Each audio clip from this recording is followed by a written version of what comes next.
Welcome into another episode of Sorare in the States Soccer. My name is Chris, the MLS card guy. I am joined today by my co-host, but not the normal co-host. We have the baseball co-host on the podcast today, as Nashi is out with a family thing. So we have Trippin B, who's going to fill in today. How are you today, Trippin? I'm great, absolutely great. My soccer club is in the lowest point of its expansion season, but I'm feeling great. So my life is brilliant. Does the scoreline 5-0 mean anything to you?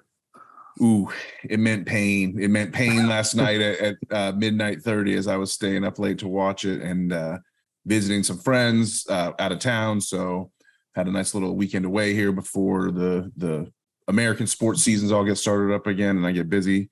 But I watched a brilliant first half and then one of the most obscenely horrible second halves that I've ever had to witness as a fan of a club, for sure. It was really bad. It was worse than anything I'd seen. And I can think, as an Arsenal fan, I can think back of like losing 5-0 to Man United, so in some low points in recent years back in the day. But this felt 10 billion times worse than that, having to watch that. And especially being among like old family friends who are like, they're like, oh, this is your team? Like, you're a Charlotte fan? So, and, why do you waste so much of your time thinking about and spending money on these guys? But that's the way it went. Well, I mean, no offense, but LAFC is maybe the best team we've seen in a long time in the MLS. Like, it's not the worst thing in the world to just get pumped by them. We are joined by a very special guest today. We have a man who does an Orlando City podcast, and we're going to talk a lot of Orlando City. His name is Jorge, aka Taco Slayer. How are you today? Dude, I am great. I am happy to be here. I am happy that you guys asked me to be here. But I do have to correct you. I don't actually do an Orlando City podcast. But I talk about them a lot on Twitter. But and I am the Orlando City guy, I guess, in the Sorare community because I've met some of you guys in Orlando and then I've interacted with you guys and annoyed you on Twitter. So should be a good time. Yeah, I'm pumped to have you on because we're definitely going to dive a lot into Orlando and talk about one of my favorite players, Facundo Torres, for sure. But let's start off with another crazy week, another ton of goals all over the place. Now, I had a game, so I was working yesterday, so I didn't get to watch anything. But I guess we'll start out with Orlando, who had the first game of the day, got a massive 1-0 win over the New York Red Bulls. And I guess we'll start with you, Jorge, as the Orlando fan. How big a deal is this? Like, this gets them a heck of a lot closer to the playoffs. I think it's relief at this point. I think myself and the entire fan base is so torn because we are in the Open Cup final, which we mollywomped the Red Bulls. But ever since then, we have not been able to produce anything. We can't score goals. We can't make anything happen on the pitch. We can't even put the ball forward. Like, all we do is pass it back. Like, anytime the ball gets passed to Benji, he just runs up the wing, runs out of ideas, and then just passes it right back. And then there's the end of that. So this relief, although it wasn't the prettiest game, Facundo Torres showed up again, our DP. Of course. And we got a result that, honestly, everybody was really scared of because we could not lose in New York after that Open Cup semifinal. It just wasn't, it just would have torn out. Everything else would have broken in Orlando at that point. So it's a massive, massive win because it keeps them on track with a team in Miami who got a massive win, keeps them on track with New England, who took care of DC United. And I'm sure we'll bring this up a few times with something Orlando couldn't do. And Cincinnati, who got a late equalizer against them as well. So, I mean, this is a really, really tight Eastern Conference. Columbus also got a point on the road in Colorado. They're only 1 point away. There's 5 teams that are all within 1 point of each other right on the line. At this point, how do you kind of rate your playoff chances? Do you think you're going to make it over that line? Is the Open Cup something that maybe stumbles, it takes focus off of the regular season? Or is this a team that's going to use this momentum and just kick on from here? I couldn't tell you. With the way the East is and then the way we're playing with the inconsistencies all year long, if we win the Open Cup, I think we'll have enough momentum to really make a playoff push. If we lose that game, I think, the team is already struggling as it is. I think that heartbreak in the final, I think it'll kill the chance of the playoffs 100%. Yeah, I mean, if you guys Are you scared of Sacramento? Let me ask you that. Are you scared of Sacramento? Wow. No, I'm not actually. Like, Not at all. no. And simply like not saying that like Sacramento can't come to Orlando completely embarrasses because that is 100% on the table. But Orlando has proven no matter what that when it comes to knockout competitions, they can hang with whoever it is. There was the MLS's back where we made it to the final, which we were still a poor team. Oscar Pereira had just come in with COVID. Like it was just, nothing really made sense. Somehow made it to a final in the MLS's back and then finished the year off pretty strong, made it to the playoffs for the first time in club history. So, and won crazy games too, that penalty shootout against NYC where Schlegel ended up coming in as the goalkeeper, as the defender to literally save a penalty to win the game. It was incredible. So yeah, after their goalkeeper had been sent off because he went over the line on a yellow card already. Yep. He stepped over the line trying to save a penalty and then he got sent off for that. So it was a wild playoff game for sure. So yeah, let's talk a little bit about this Orlando Red Bulls game. Is there anything tactically that's changed here in this game that kind of allowed you to beat the Red Bulls, or was it just kind of more of the same and you just happened to get a lucky goal and they couldn't break through? So it's a little bit of both. For the Open Cup semifinal against the Red Bulls, Pareja actually changed the formation where Daniel over here is not too happy about because Pereira became the 8, which made us better because he can sit back, he could pick up his head and he can put the ball wherever you need it to. And whoever it is running in behind, if they can get there and make some magic happen, like we score goals. And that's what happened to the Red Bulls. And we've been doing that since then. And for some reason it hasn't worked outside of the Open Cup. But Pato also got hurt last night, and him playing in the center of the pitch is like a number 10. Say what you will about Pato. Yes, he hasn't really scored.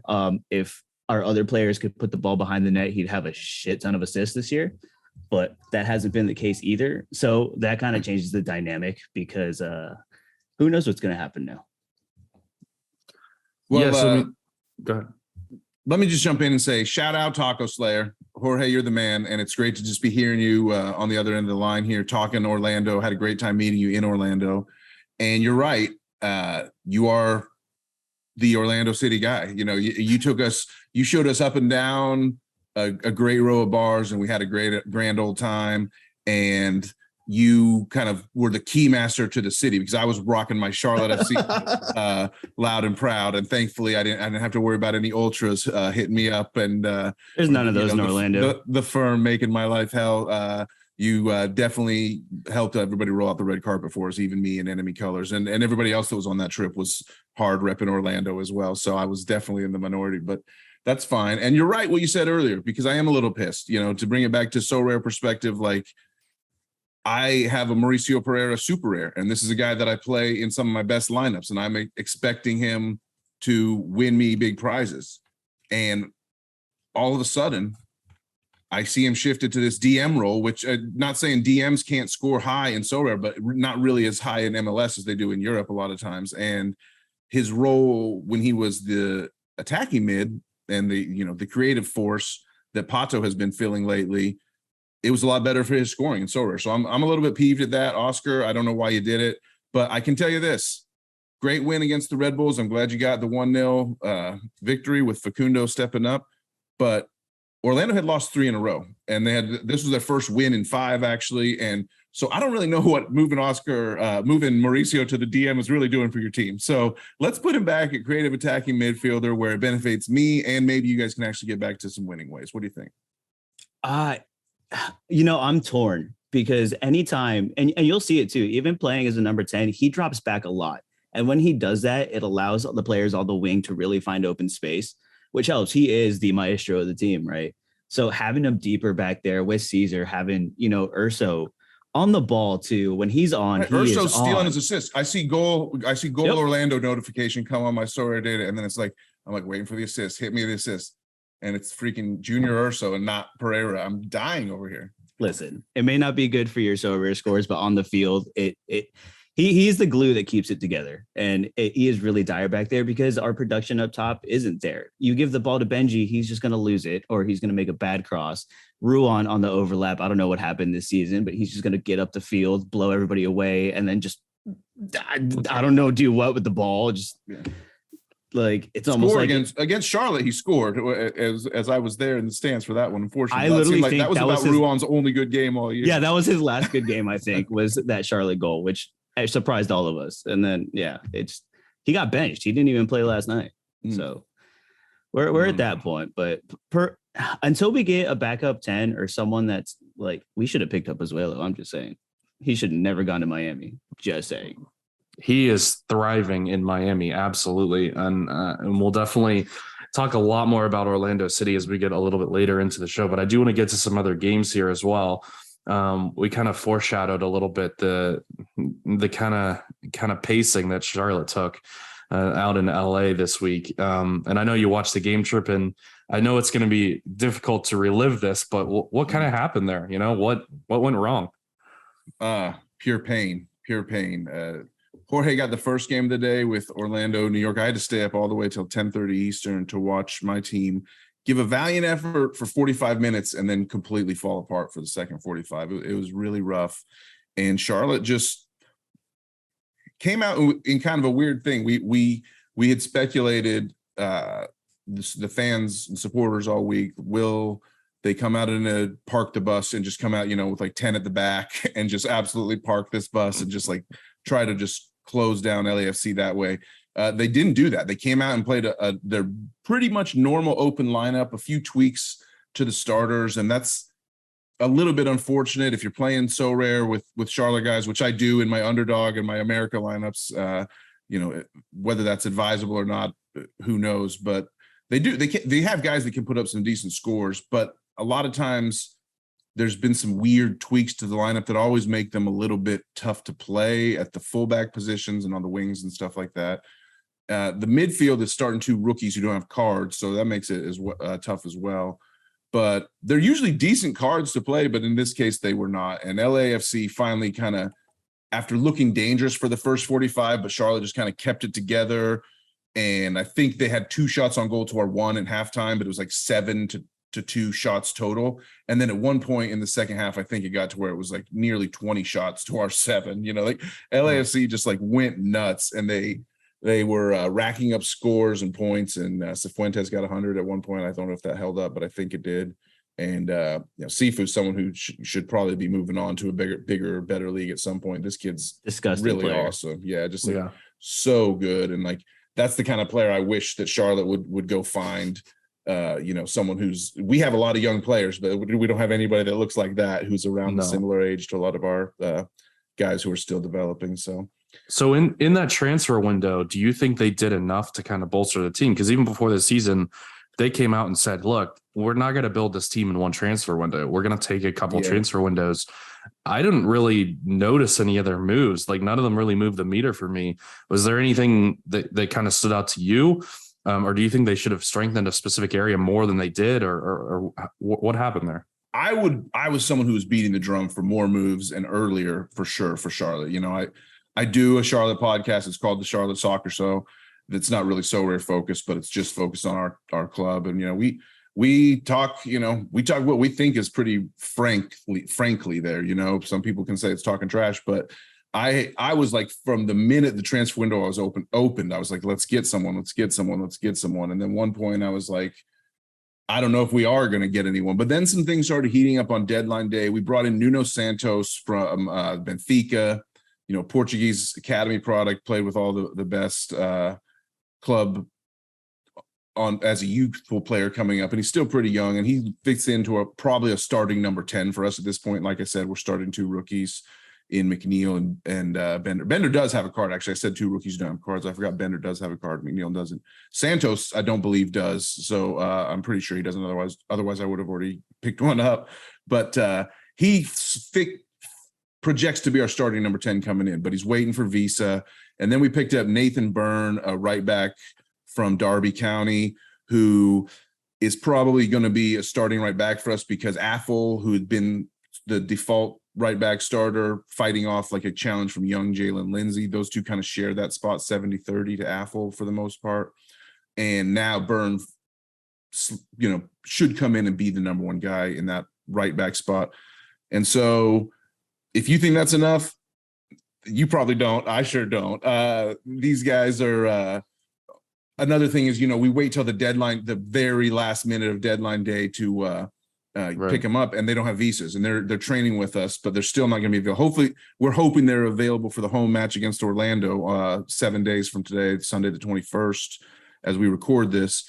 But realistically, it might be another week until the Toronto match that we have them on the 28th. So you're talking about reinforcements who come in and are expected to be good. And two of the three guys we signed another really young center back from French League 2. But these two guys project to jump into the starting lineup. But again, you're not getting them until the very end of August. I mean, the MLS season is long. It is a marathon, but it's almost over. We're hitting the home stretch here. So it's coming up fast. Eight more games. So will they make the difference? We would have to 100% get a point in NY without the new guys. We'd have to, if we get beat again in New York in midweek, it's probably, it can't be mathematically over, because as you guys described earlier, like the tightness and compactness of the table, that spot is going to leave a lot of open possibilities, but they're not probabilities. And so the reality of Charlotte sort of like being on the outside looking into the playoffs right now is starting to settle in. But you gotta, as a fan, I'm gonna stay confident and say, hey, let's get some wins. Let's do it up. So the good news is you're only 4 points behind the playoff line.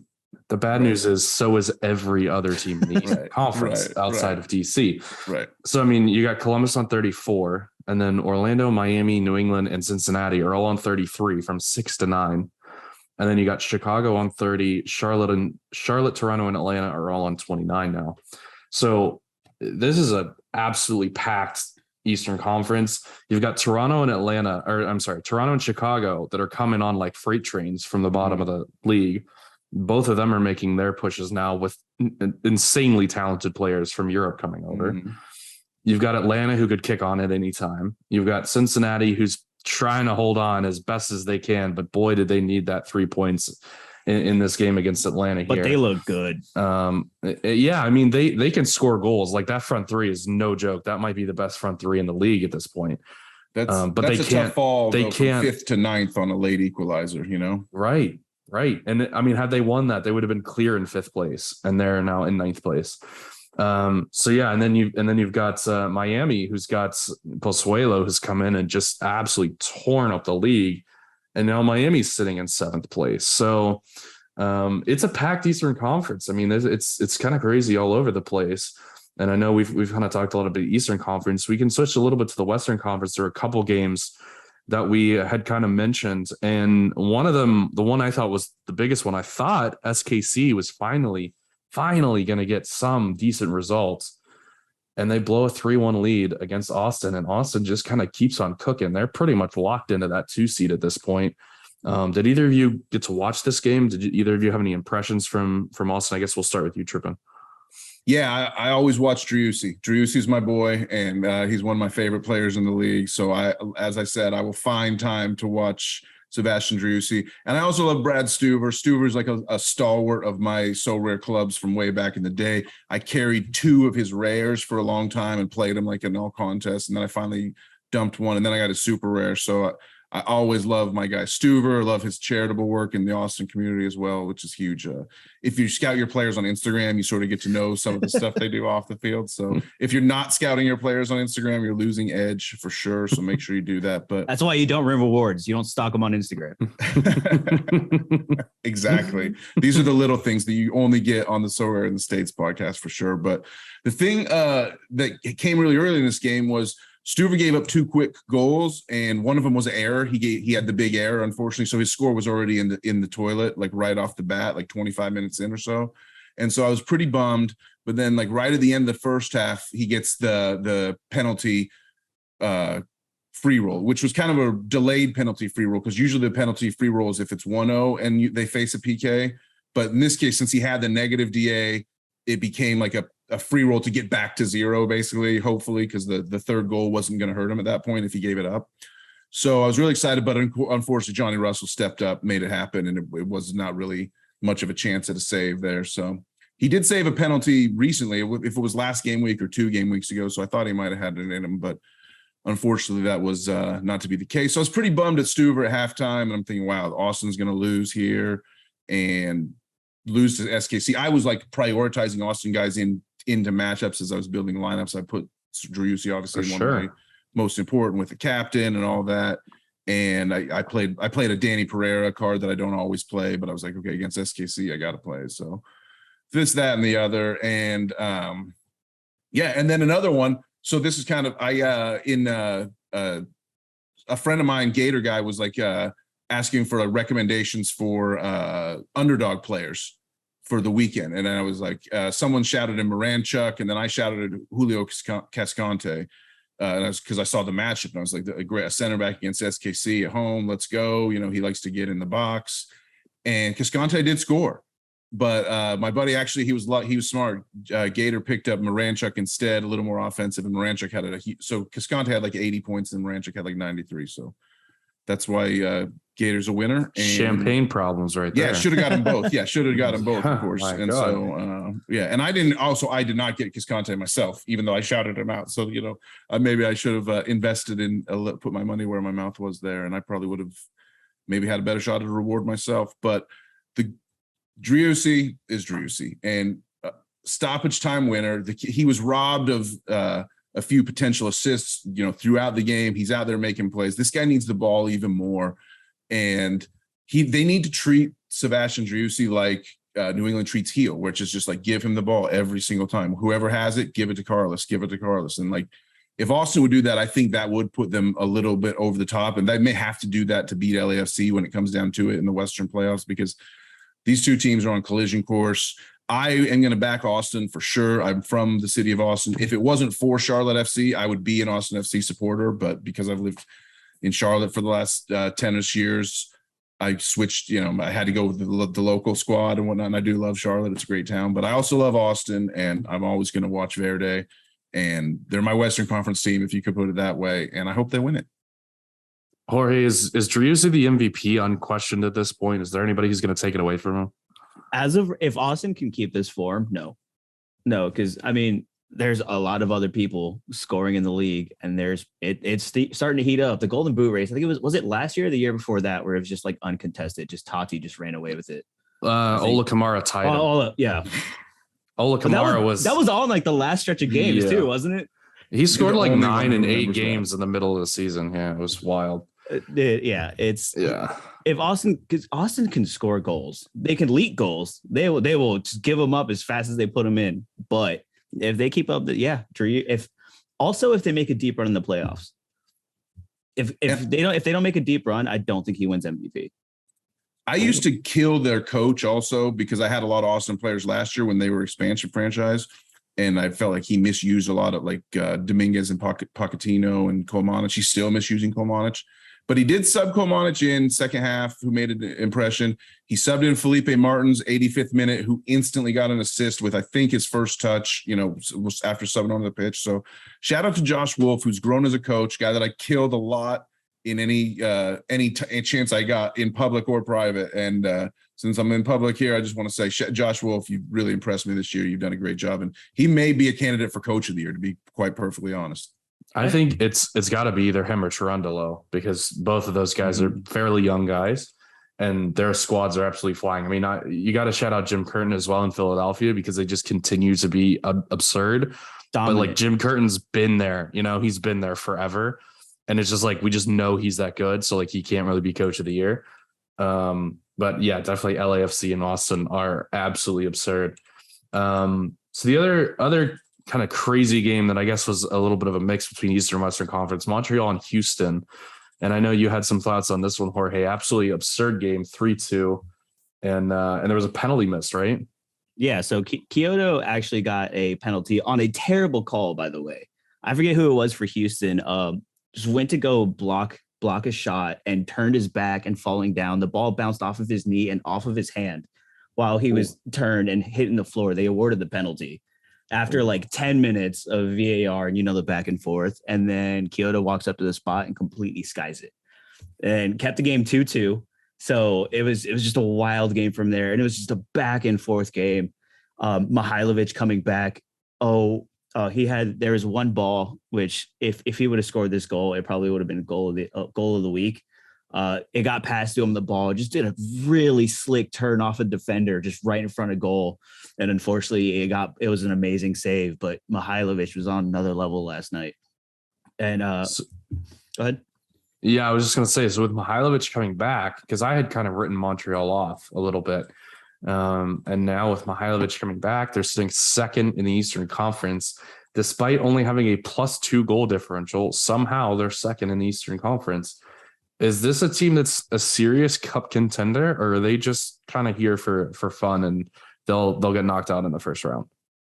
They might get knocked out in the first round, but Pantemis coming in as a new goalkeeper was incredible last night. Like he looked like he passed the eye test. He scored 62 last night while leaking 2 goals. So he had a game himself. Jeez. Kamal Miller, I think, is so underrated by so many people.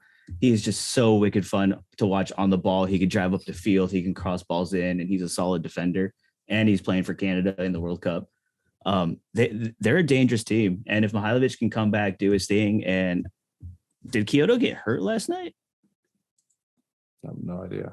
No, or maybe that's there's like a little red cross on Sorare data, but if he's been putting in goals consistently too. So if they could stay hot, they can make a run. They're known for making a run late in the season. And you talked about how Kamal Miller is super underrated as a Canadian international. My guy, I got to shout out my guy, Jonathan Osorio. I'm going to do it every week until his price comes up because he shoots 80s every single week. It's absurd how much this guy just every week he's scoring a goal and putting up 20 AA.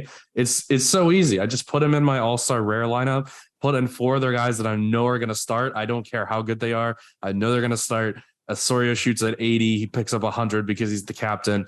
And I have my easiest $50 of the week every single week. It's super, super easy.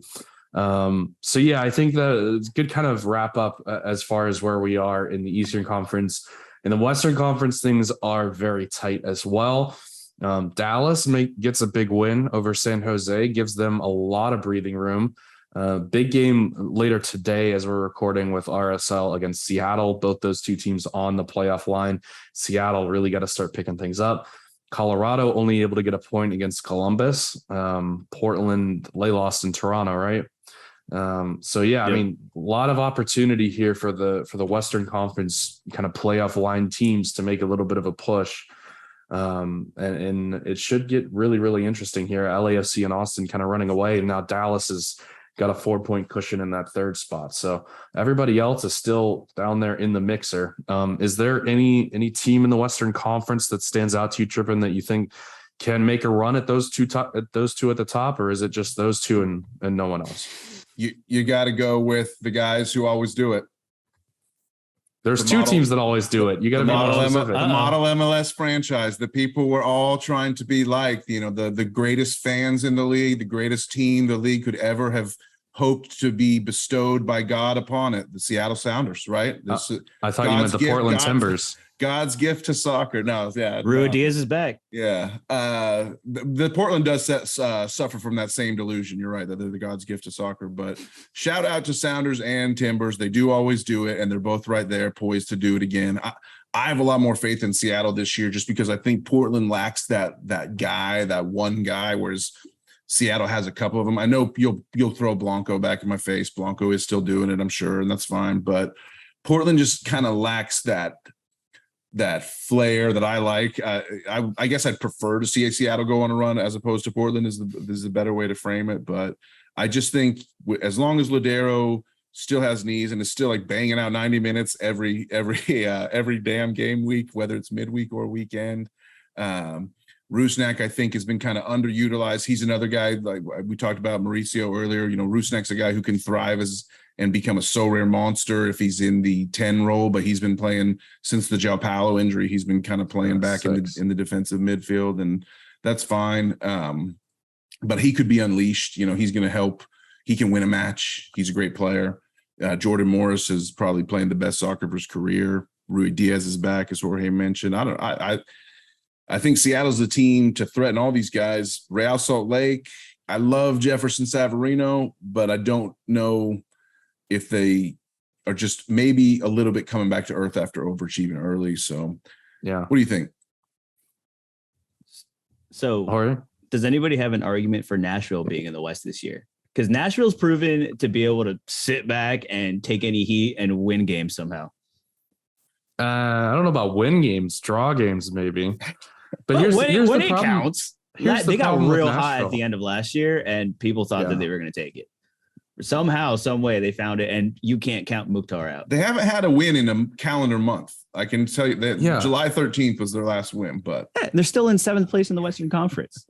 So here's the problem fine. with Nashville. Last year, it was Hani Mukhtar was going to come up with a moment of magic every single night, and they were never going to concede a goal. So it was very difficult to beat them. And it was even, I mean, they had a good chance of winning the game. This year, they're not anything special defensively. They've given up 34 goals.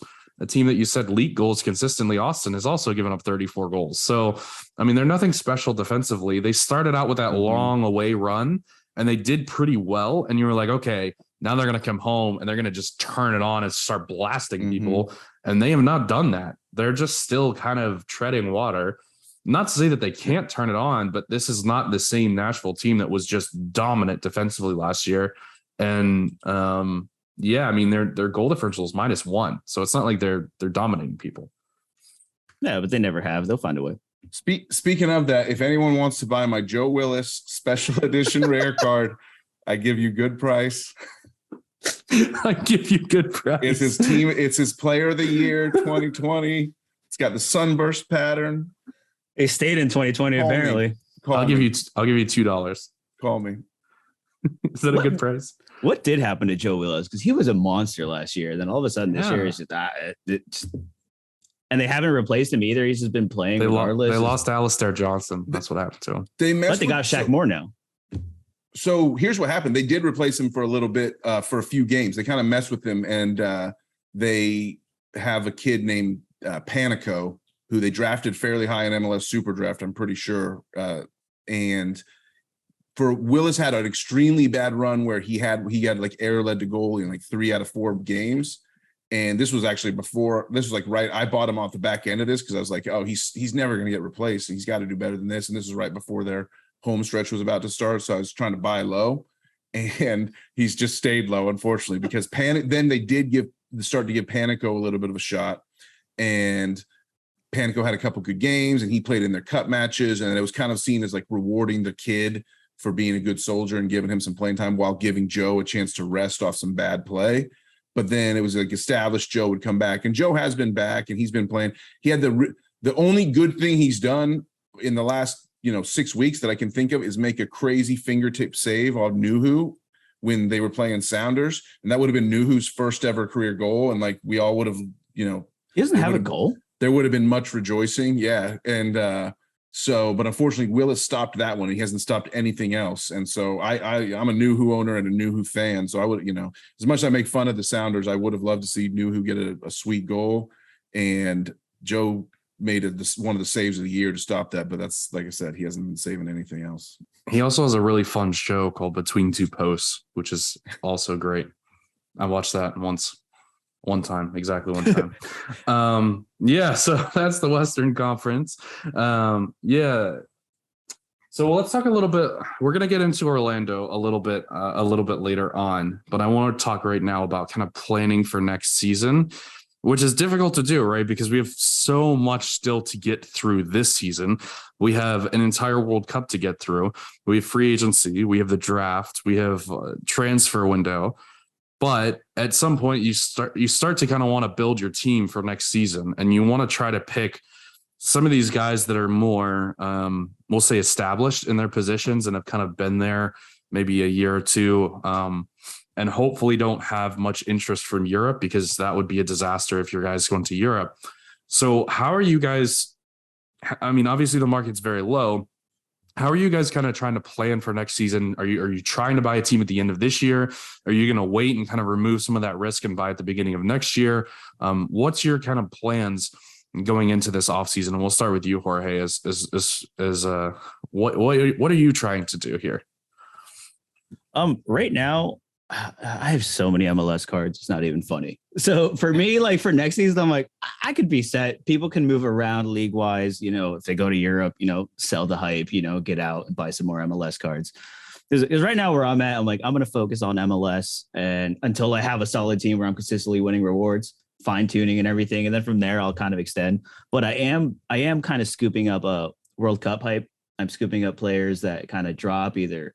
And the market's so hot with Europe coming back that things are volatile again. One thing happens, and you've seen it, and I've seen people talking about it on Twitter as well, is that one player has one bad game and all of a sudden, his price drops half, just because he had a terrible game at the beginning of the season where nobody really knows what's going to happen yet.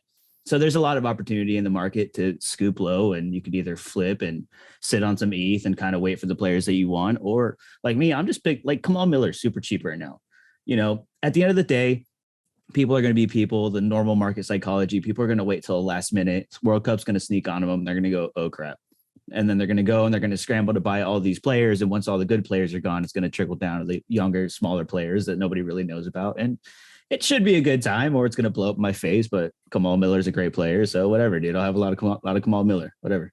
So by great players that everyone's going to pick up, I assume you're referring to Aaron Long, who I have, I think 16 copies of now at this point. I'm collecting all of the Aaron Long. So if you have an Aaron Long that you'd like to sell me for free, I will gladly take it. I don't understand why his price is so low, being as how he's virtually guaranteed to be the starting center back for the U.S. national team in a couple of months, right? Like, I mean, there's really not. I mean, John Brooks is gone. Miles Robinson has an ACL. Like, there's no one who's going to take that spot. So I don't get it. Yeah, I really don't either.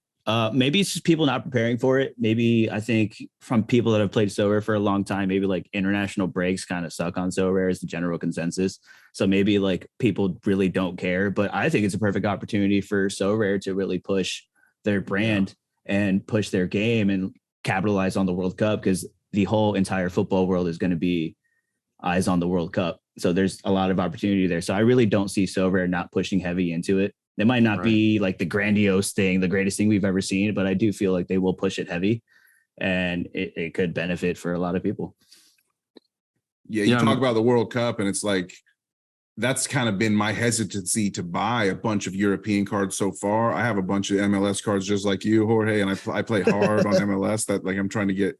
I'm competing now against Kimmick's 100 that he got today, with my MLS guys and all that entails. But believe I do think, I have one before. I can do it again, I hope. But I do think that you're right. It's tough to know exactly which guys to buy because it is so early in the season. I like to decrease risk. Is kind of my driving principle. So that's why I'm sort of maybe missing out on a few deals just because I want to let Europe stabilize a little bit before I invest heavy in it. And so I'm actually kind of not really buying anybody, although I did just pick up another card for my Charlotte collection, obviously a pretty big one. You can go check out my collection if you care about that. But the opportunity is there if you really believe in MLS guys, though, like you said, to buy now, because now is the time, I think, to like be buying America cards. I'll include Argentina even in that, even though they have a ways to go to get to the end of their season.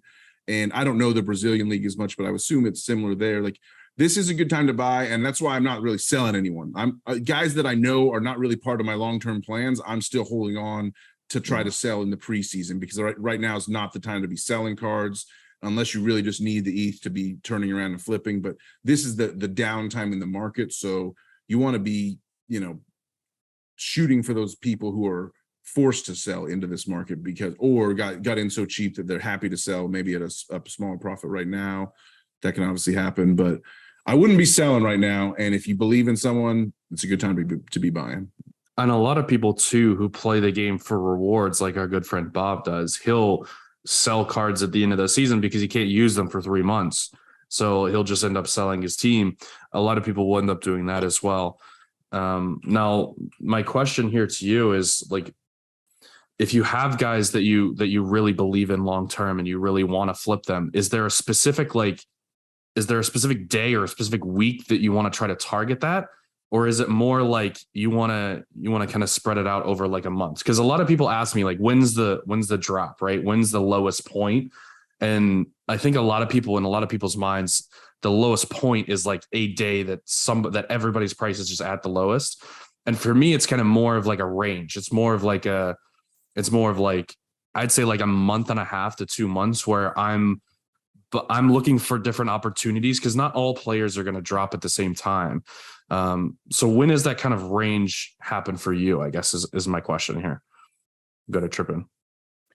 It's different for different cards. I know that's a weak answer, but it really, it's all about playing the market and timing the market. And like if you're in it to maximize profit, you just need to be checking all your cards and all the cards that you're interested in terms of a watch list, like all the time, almost every day, to really know when you're getting like what you can be happy with as the best deal. As far as trying to pick a range just to give an answer to the question, it's also going to be different this year compared to the last 2 seasons because of the World Cup that we mentioned earlier. So the World Cup's going to throw everything off. But if we try to take some lessons from what we saw last year, you saw that MLS really picked up sooner than you would have thought. I thought there would be that MLS prices would stay low until like February and end of January into February, but they really did start picking up even at Christmas, even at like late December. MLS market got hot and stayed that way. And I think it's because a lot of people were joining. So that's the other factor that comes into play is the market's going to heat up or cool off a lot of times, not just based on the time of the season of a certain league or how a player's doing in their own certain game, but also how many people are joining Sorare and need new cards to get into the game. So it's all of those factors and like 20 more that I haven't mentioned. That's what makes it so tough. But to give a range, I'm going to say in terms of the lowest of the low, I'm going to say like probably late October, Halloween to Thanksgiving. How about that? Halloween to Thanksgiving. And it could be even faster though, because the World Cup could throw it off. I think it's faster than that. Yeah. Okay. Because I think if you're looking at the timing of last season, like last season ended around, was it December 12th was the final? Yeah, something like that, yeah. And this year it's like the beginning of November is the final. So I think you almost kind of move everything up a little bit from where it was last year. That makes sense. So I think we'll see. I never like to, if I am trying to buy stuff, I never like to wait till after the season, because everybody in their mind thinks after the season, everybody's going to sell and I'll be able to buy cheaper. So they all wait to buy till after the season. And everyone who's going to sell, they all think, well, I'm going to get a jump on the market. I'm going to sell with 3 games to go because it's 3 games. Who cares? And so they all have sold their teams already by the time the end of the season gets here. And now all these new buyers come in and the demand actually increases. Now, with the start of the season being later than it was this year, because we expect it like late March, like a normal start time to the season, whereas this year obviously started in late February because we had to get it in before the World Cup happened. With the season being pushed back maybe about a month from where it was this year, and the end of the season this year being about a month forward, we have a longer off season. How do you think that kind of affects the flipping range here, Jorge? It's hard to tell because typically, yes, the run up, it's the typical like market psychology, right? It's buy the rumor, sell the news, right? So you buy the rumors, you buy all these speculative players at the beginning of the season. Guys, a lot of people are going to look back to last year, and say, oh, these guys were hot, I'm going to pick them up. But obviously we all know that doesn't translate. Just because you were good last year, it doesn't mean you're going to just hit the ground running and just pop off again this year. And then once that starts happening, you're buying the rumor and then boom, guess what? He's not that great. And it starts dropping. On top of that, this year, ETH has been so volatile and the ups and downs. Like, dude, ETH's already up to $2,000 again. Right. And probably more the way it's going right now with the ETH merge coming up. So it's really hard to tell. Me personally, I think right now this is like about like peak bottom. I think it'll kind of fluctuate. Right, I think it'll fluctuate up and down, and we'll have like a little bit like right now we're going to get a huge rally because Europe is back. Right. But I think it's going to come back really hard, really fast, and it's going to die off. The MLS died off really fast this year. Mm-hmm. Like the cards died off, a month and a half into the game. I think right now with all the volatility and like all the things going around just with crypto in general, I feel like there aren't a lot of net people jumping in quite yet because they don't trust the overall macro market. But I think as the end of the year comes along, the World Cup comes along and into next season, I think that if you're in it to like trade and you really want to make a profit and you don't mind holding things for a few months, I feel like right now is a great buying opportunity. And if it goes up real quick, sell the pop real quick and then buy back in when it comes right back down, because as soon as it pops, you see it, you see the spikes and you see all the people get trapped in those cards at super high prices. So yeah, I think it's picking your spot, watching your guys, finding a group of cards or guys that you really want to, and just keep an eye on them and just watch the market. And I know we all want that shiny new toy right there, right then. But if you watch it, you pay attention, you can catch some dips for guys that you really want long term and not really have to worry about it.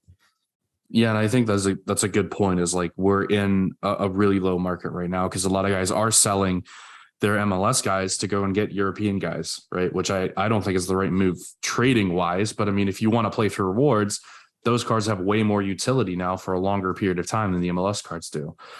So yeah, I think I'm kind of in the middle of you two. I don't think it's quite going to be as long as Trippin thinks. But I also think we have a little bit further to go down. So I would start researching and start putting together my team at this point. But I think I would start, I don't think I would start actually buying them until, depending on how things go, maybe another 3-4 weeks. And then I think you have about a month of a buy window to like maybe early October. With the amount of ETH I spent on my MLS teams this year, if these guys aren't good for me also next year, then I should quit the game. So I'm just going to put it that way for myself. I might have a few of those cards as well, where I really need them to pop off soon because I'm tired of looking at them. For sure. And one of those is Kiri Shelton for me. I bought him. So he's like I bought him for literally like $2. And I was like, okay, he's a starting striker. Like he can't be worth this. And he just stayed there all season long. I've just had to look at 7 Kiri Sheltons in my lineup. So let's go ahead and get back into a little Orlando talk here. And I want to kind of go through some of the players and kind of get a deep dive into maybe some underrated guys, maybe some guys that are a little overrated. So I have a couple of guys in mind here that I'm going to ask you about. So the first one is Facundo Torres, right? So I love me some Facundo Torres. I think he's one of the best young players in the league. I think he is a little overshadowed maybe by some of the other signings that got made this offseason. But for me, he's one of the top 2 or 3 that came in. What are your thoughts on Facundo, having watched him day in and day out for the entire season? Facundo is the guy. He has it in him. He's still a kid, and you could see it. Oh man, I don't remember if it was the first game or the second game of the season. I think it was like his first game he started. He was getting tossed around like a toddler on the pitch. Like, I feel like, I don't know, like if these guys just knew that he was just a young kid coming into the league and there was a lot of hype, like he was like the main signing from Orlando. Like Erkin Kara came in a little late, but he also picked up a knock in preseason. So they didn't really like push it for the beginning of the season. So it all kind of fell on Facundo and they bullied him. They really did bully him on the pitch, and it was kind of funny. And a lot of people were kind of skeptical on whether he would actually grow into that role or not, because he's filling a lot of shoes. Realistically, he got brought in to replace Nani.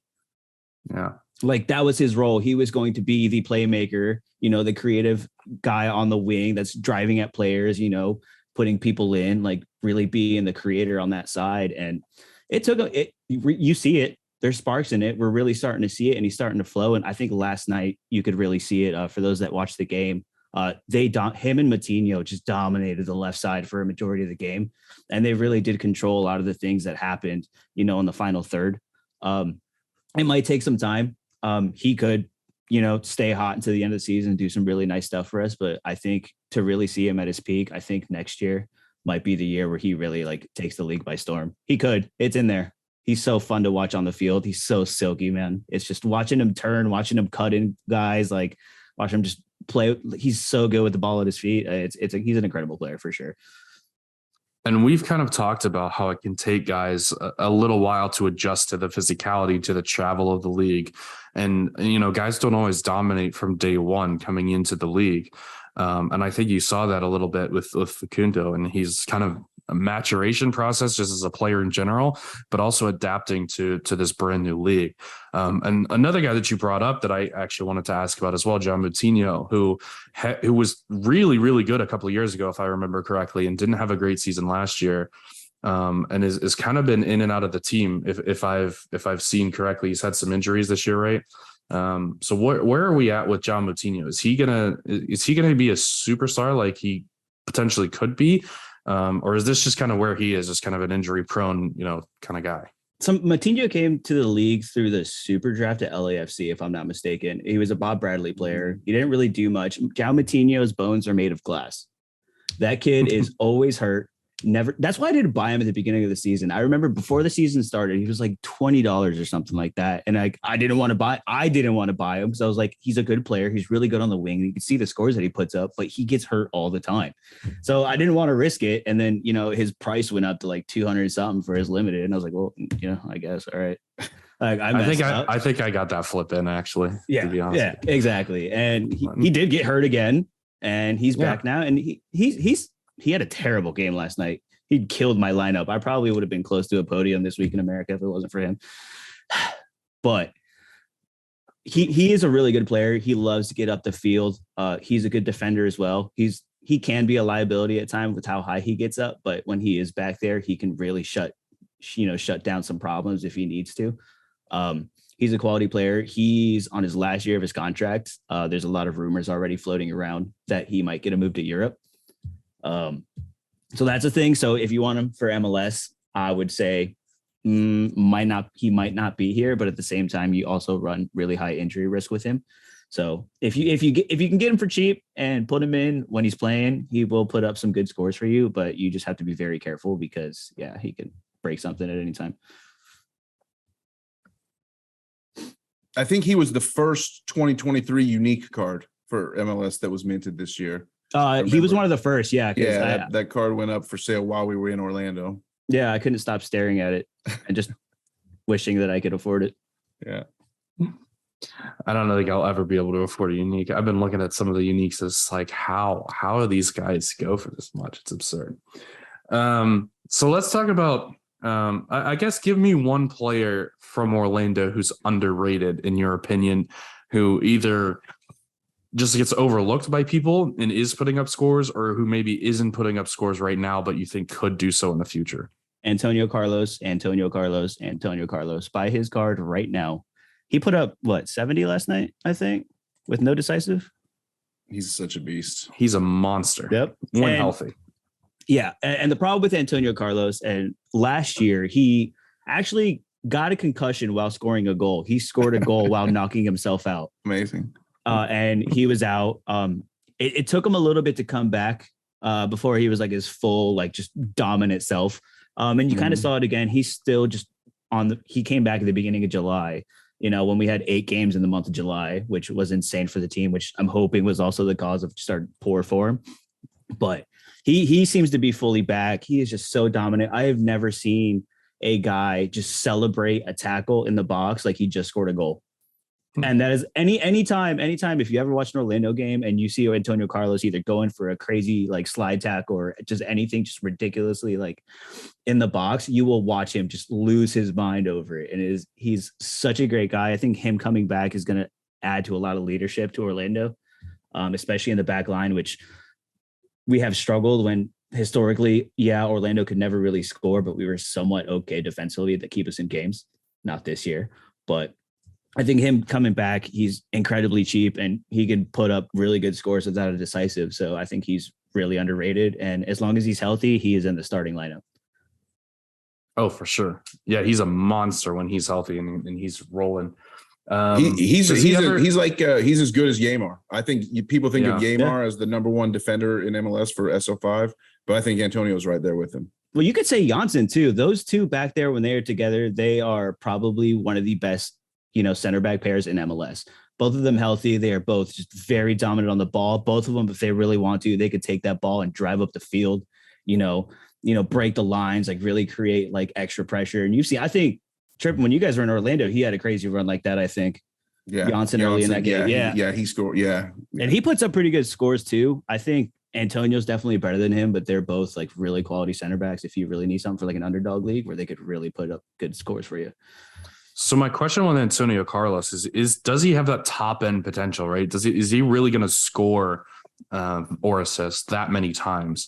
Because I know with a few defenders, like Aaron Long is really good in the box on headers.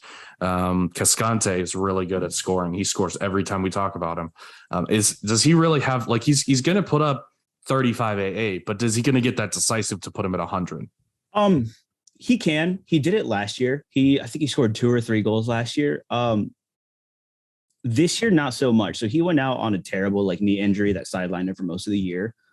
He is a very dominant force in the box, but I think with that injury in the back of his mind, he might not be as willing to really go in there and fight for a ball, with a header, with the risk of him falling on a knee, which, as healthy as he can be, obviously it's not 100%. There's no way.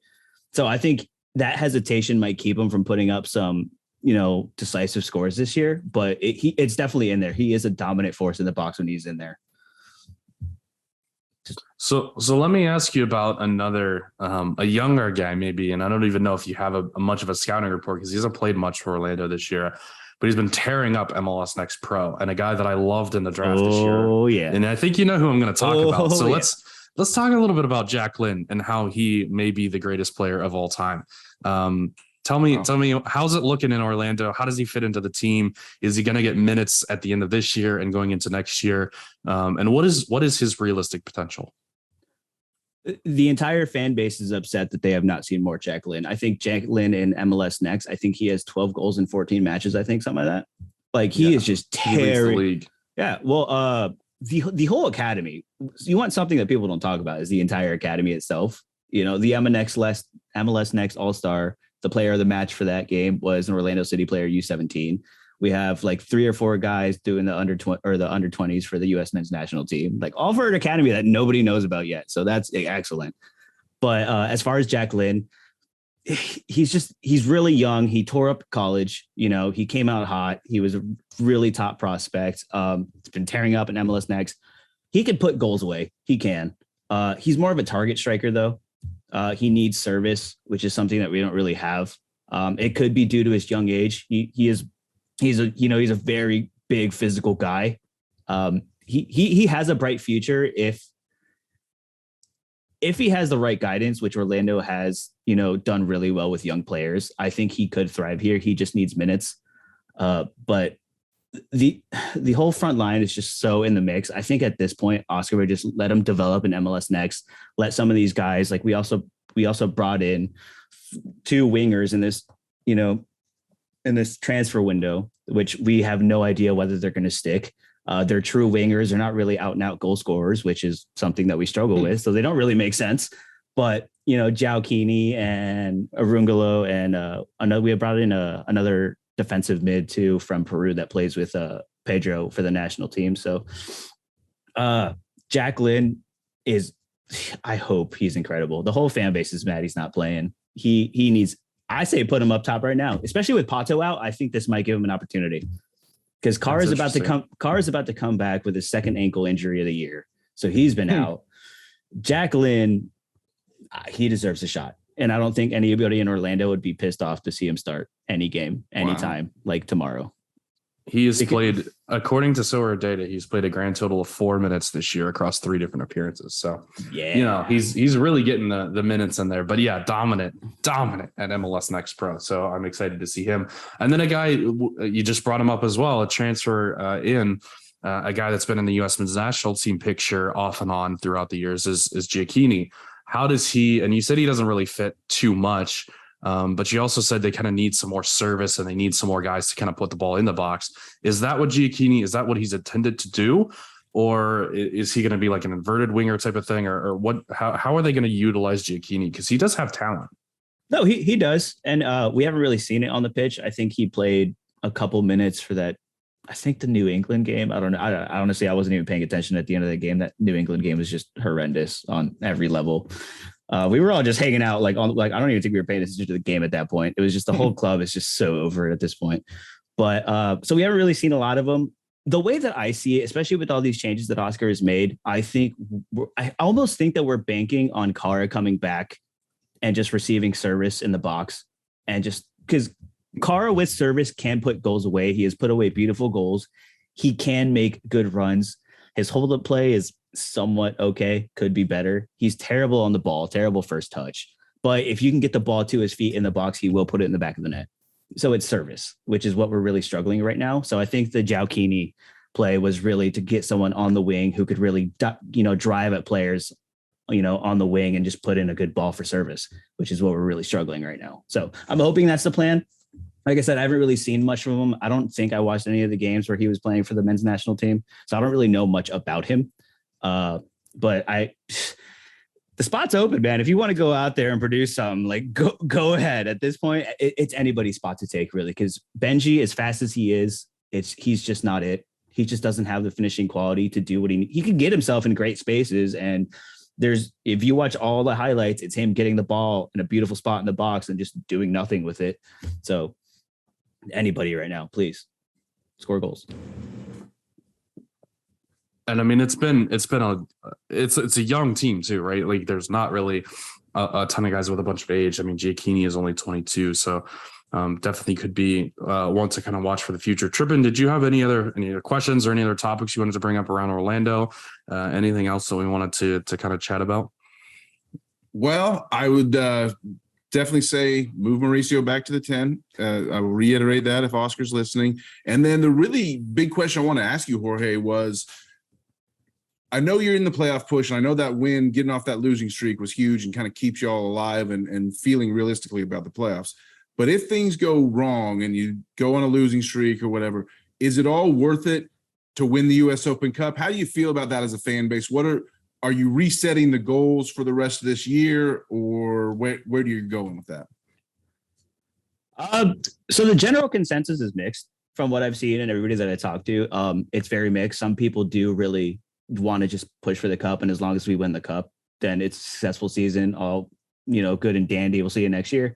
Other people are no, we should win the cup because it's Sacramento, and we should still make the playoffs because we are who we are. We've made it twice since Oscar came over.